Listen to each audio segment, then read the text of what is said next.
Hey, this is Small Town Critic, just giving you my review for It Chapter 2. Ooh. Hey, it's all about fall, Halloween / time when movies like this come out during this time of year. We've just gotten past the summer blockbusters and now we're into the fall and especially into Halloween movies. So it's very fitting to have this type of movie come out. It Chapter 2 was directed by Andy Muschietti, I'm going to get that wrong, and is written by Gary Donnerman. It stars Jessica Chastain, James McAvoy, and Bill Hader. It Chapter 2 is a adaptation from the Stephen King movie. Now, as you know, with most Stephen King movies, they don't turn out very well. And actually, I just got done watching It Chapter 1, or It, the original It, just this last week, and I thought that was pretty good. I gave that a B. I didn't review it for YouTube, but to get myself set up and prepared in order to watch it too, I went and watched that one, and I actually fairly enjoyed that. Now, that being said, you really should watch it before you watch It Chapter 2. Some movies you could get away with not having watched the previous film.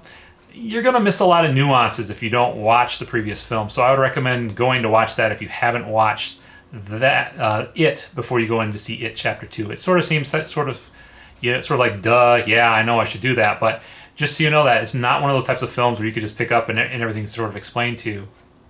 So It Chapter 2 again takes place 27 years later after the events that happened in It. We're going back to Derry, Maine, and finding out what's happening when strange things, isn't that a different story? Strange things? Yeah. Strange things are happening and people are vanishing and people are being murdered in the small town of Derry, just like it was happening 27 years ago.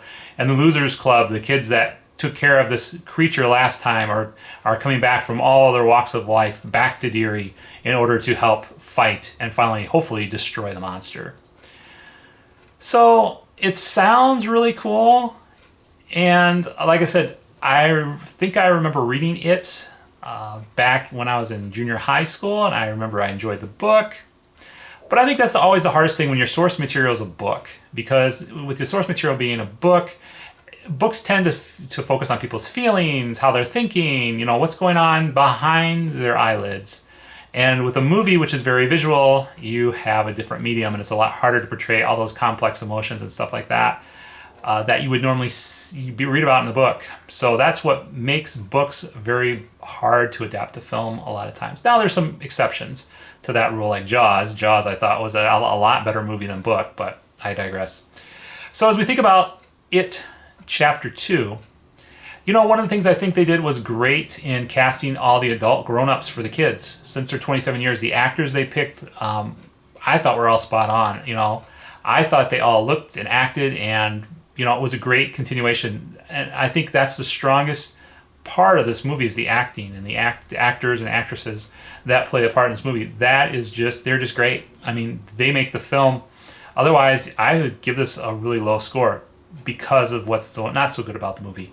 The movie's got almost a 3-hour runtime, which is fine. We've had movies before that have run that long and they've been just great. That's great when they have a good plot and interesting things that happen and tension. This film does not. This film is too convoluted. There's at least 45 minutes that I could just think of cutting out left, right, and center.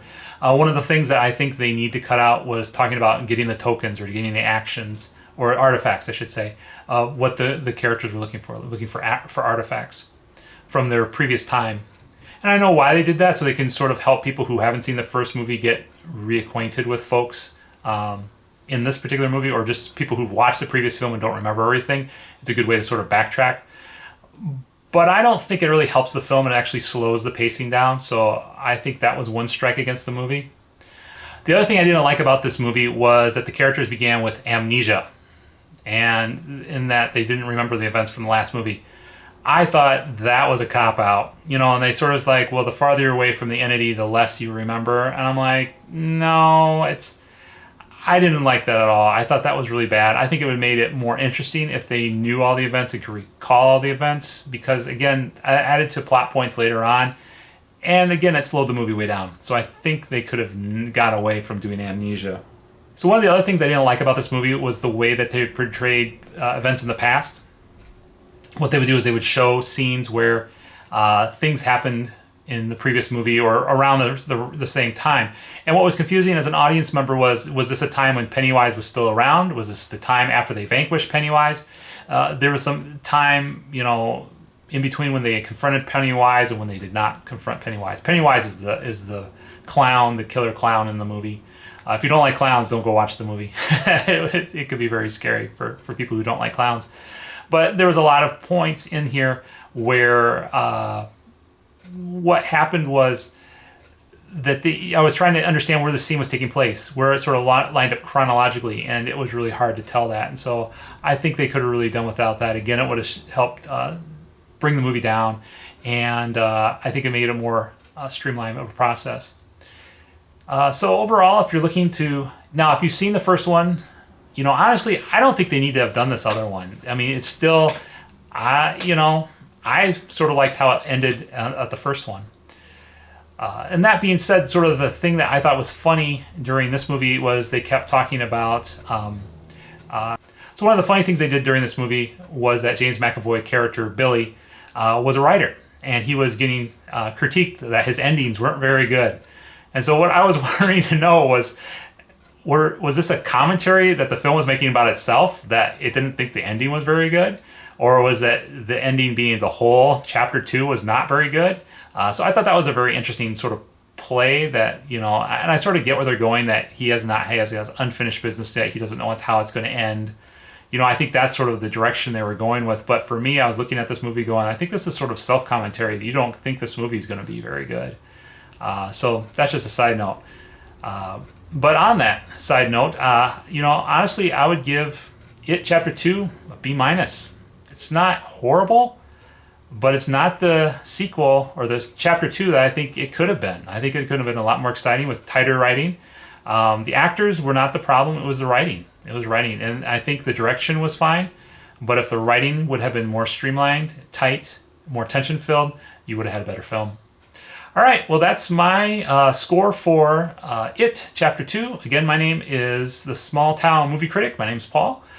So if you like what you see here, you can click the like or subscribe buttons and hit the bell if you like to. So until we see you next time, take care. Have a good day.